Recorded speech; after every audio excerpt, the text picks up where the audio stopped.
Everybody look different. Compared to my previous two films, which where the characters were co-created with the actors and where a lot of the dialogue was improvised, and had like a very, very, very like strong sense of like immediacy and spontaneity to them. Flatland is a scripted movie, and I think for that reason the characters are a lot more heightened than they've been in my previous films, and they are drawn a lot more specifically, in a way which I can see what you mean about the kind of comic book like characteristic of it. I suppose what I was also inspired by, what I was inspired by was genre in generally, but I suppose especially with the Western is this way that it paints characters in a really strong light, and almost to the point where they become archetypes, or I mean hopefully not stereotypes, but like archetypes of things. And at the same time, while doing that, to show how it was a lot more complicated than that. So the characters are heightened and they have some quite fantastical, bizarre elements, and they're really strange, but at the same time, there's a lot of truth about them too that is, I mean, at the very least from my life, and I think from a lot of people's lives that, you know, I've met.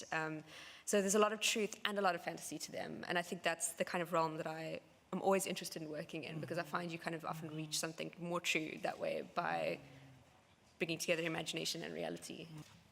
I believe naturally, anyway, in all of us, we all are a little bit ambivalent. No one is really a flat character, we're all very layered.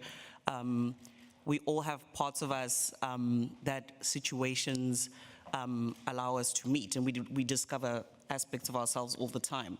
So for me, kind of trying to marry the two very vast characteristics of being like tough, and steel woman, and always really looking really unapproachable, to the softie who's totally in love with the soap opera.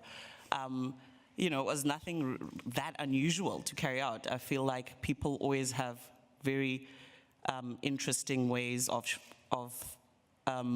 revealing their vulnerabilities and their soft sides, even though they play these very hard roles in life, in this ecosystem of what's expected of them, So I feel like, in a way as well, it was a giveaway of who she was the soapy thing. So I think the audience gets to see that, oh my gosh, she's actually a hopeless romantic. And yeah, she's a marshmallow deep down, And yeah, that's pretty much it, yeah. Mm-hmm. It was incredible playing pregnant, and the way Papi especially handles her pregnancy. That's something that I don't agree with at all. I don't agree with any decisions Papi makes. But for me, it was a big challenge to go through the fact that she is pregnant, but she's trying to ignore the fact that she's pregnant because she doesn't want to deal with responsibility, or she doesn't want to deal with reality that she's actually going to become a mother.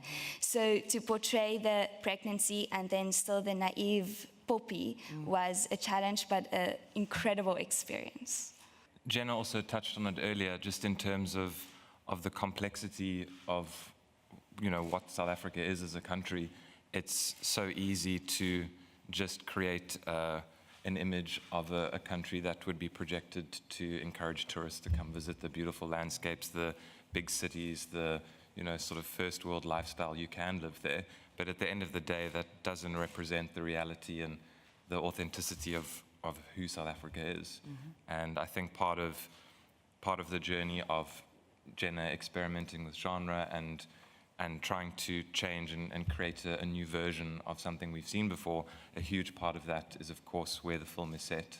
And I think at the same time, there's a lot more authenticity and almost sort of mythical stories that are happening in these very small, isolated towns. I think a big issue in South Africa is the separation between the sort of urban and rural environments. It's almost as if they're countries that are separated rather than cities. So I think it was very, very important to give a lens to a place that you would never otherwise see if you just went to the country as a tourist or saw South Africa on the news or in the media. So it was a very important part of the process to represent a different side and create a new narrative to try and encourage stories to be told from these smaller places, which are often far more interesting than the picture-perfect reality that you see.